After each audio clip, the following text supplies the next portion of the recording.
Welcome to Victoria's Nirvana with your host, Dr. Victoria Ravenwood, where it's all about empowering the sisterhood. It's time to free our inner Amazon, honor the feminine, and change this world.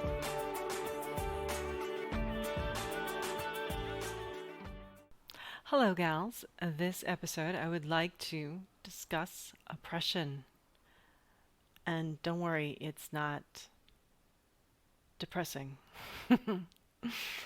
So first, let's imagine if when we got up in the morning one day that everywhere we went, all we saw were women. All we heard were women, all phone calls and text messages and everything we got were from women. Everything on TV was female. Everywhere we went, we know we would be interacting with women, whether it was even the mechanic or the grocery store or anywhere. It was all women, and we never met a man in our entire day. What do you think would be different for you with that kind of an experience? Do you think that you would feel lighter? Maybe more relaxed? Would you feel safer and at ease? Would you feel like you saw more images of you, similar to you, accomplishing so many interesting things, and that you had so many choices available to you?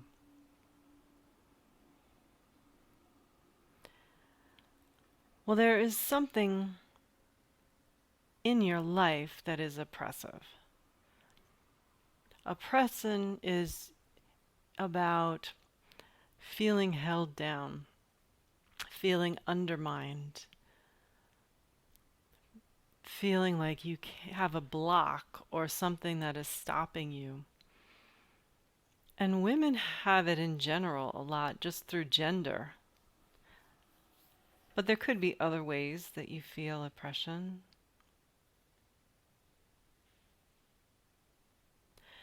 And while Black women have been facing the double burden of racism as oppression, they've also bear this burden of gender oppression. Almost all women deal with this. It'd be very hard pressed to find a woman who does not feel oppressed in one way or another. And usually when you get to the root of whatever they feel like is oppressing them, they will dive deeper, dive deeper, dive deeper, and it will go right back to their gender. It will almost always find its way back to gender. And in a letter that James Baldwin wrote to his nephew, I like this one part where he says that what you need to do is accept. Accept people who are oppressing you, and to accept them with love, because they're the ones who don't have the humanity, and they're the ones with the shortcoming and the problem. It's never the person who's being oppressed who has the problem or has to do anything to fix a problem.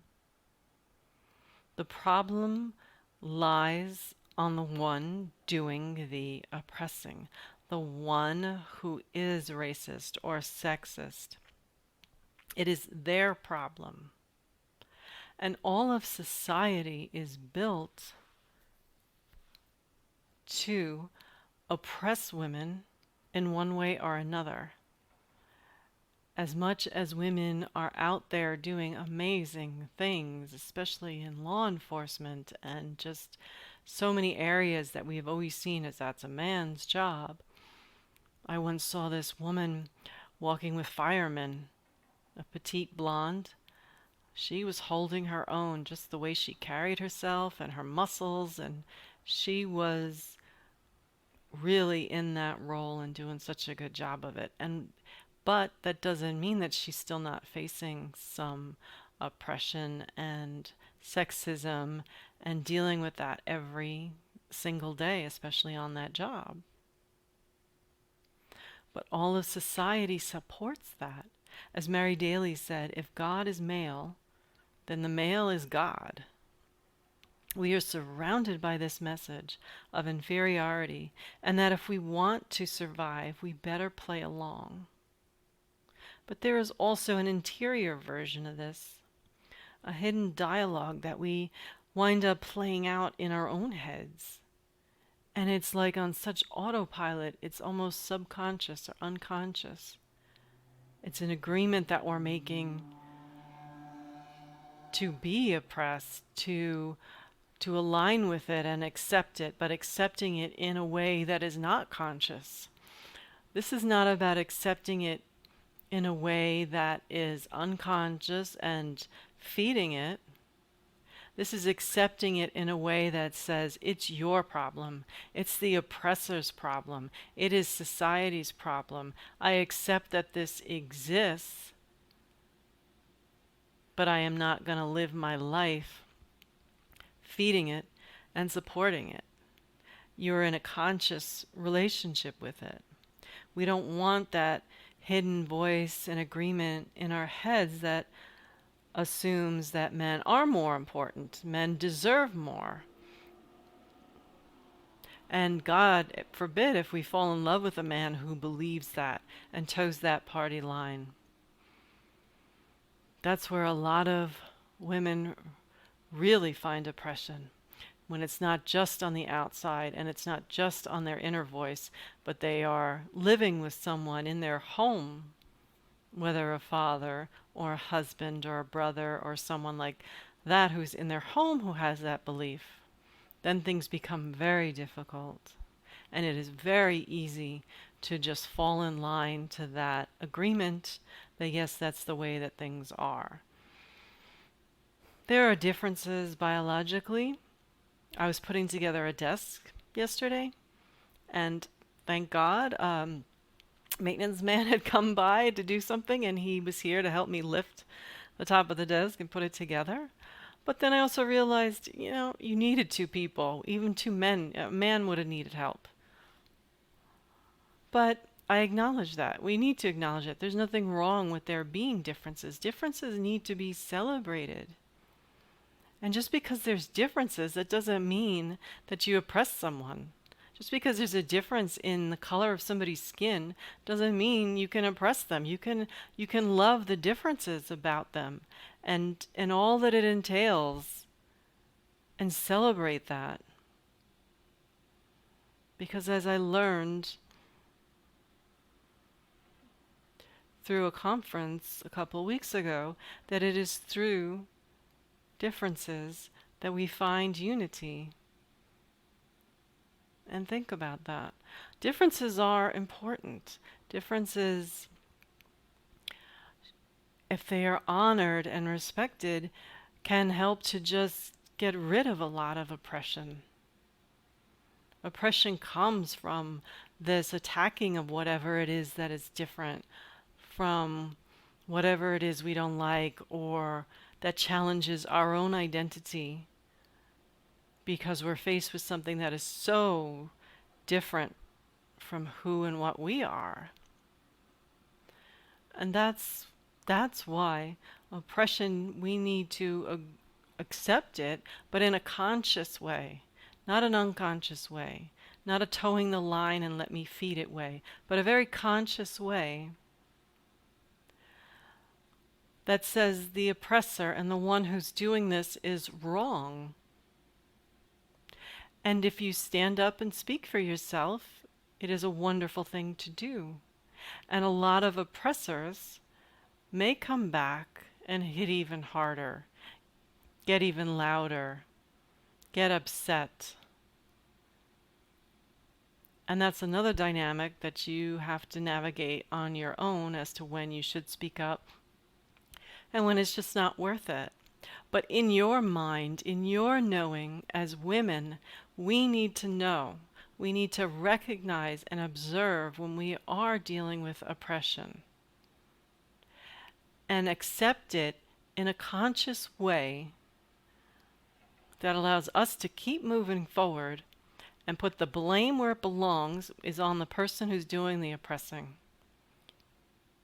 And never, ever look at yourself like there's something wrong with you. So I agree with James Baldwin, and you have to accept the more you fight what is in reality, the worse off you are. It's like the healing technique, the release technique, the Sedona method. You just release it. You have to let it go. Don't resist it, or it will just hang around you, be a part of your whole being and your life, and you don't want it overtaking your life. So you accept it, and that defeats a lot of its power. You accept it consciously. You put the blame on the oppressor. It is their problem, not yours. And you keep moving forward, and you look and you watch for every way that you have this inner oppressor in your subconscious. And it takes some practice, pulling yourself back to center and seeing what's going on in a situation that has you upset and what the dynamics are. So I would do some journaling, as I love to say, and look for things that you find oppressive in your life. And it may not even have anything to do with race or gender in the beginning, but if you take something that you're having trouble with, you're feeling so blocked and somebody's blocking you, or there's just this feeling of oppression in general, this weight, this block, start journaling about it and see where it leads you to. Go deeper, go deeper. What could this really be about? And then what could that be about? And then what could that be about? And just keep asking those questions until you get to the root. And I can almost guarantee that you will find race or gender at the root of whatever it is you're feeling oppressed about. Because it manifests in so many ways, in so many areas of life, in so many interactions and things that we do. We need to dive deeper and uncover it, accept it consciously, put the blame on the one who's doing the oppressing, and keep moving forward. That's a good first step in dealing with oppression. Women need to see this in their life, because you'd be hard pressed to find one woman, let alone 100 or 1,000 women who can honestly say they have no oppression in their life whatsoever. It is a part of the vibe of this whole planet. I would love to know of any research or studies or women who have spoken up and said they have zero oppression in their life. It would be very interesting to see anything to the contrary of that. So that's how I would start exploring those areas where you feel held back, blocked, oppressed, just that heavy weighted feeling of why is this not moving forward for me? What is the problem here? What is the dynamic in this relationship? Why does it feel so horrible? And just exploring it and listening and paying attention. And of course, not confronting or speaking up if you feel that you might be put into danger. That's a whole other episode. But for now, figure out where it is in your life, where it is expressing itself in a big way that may be holding back your dreams and your goals and the things that you want for yourself. Journaling is amazing, and I would love to hear your thoughts. Have a great day.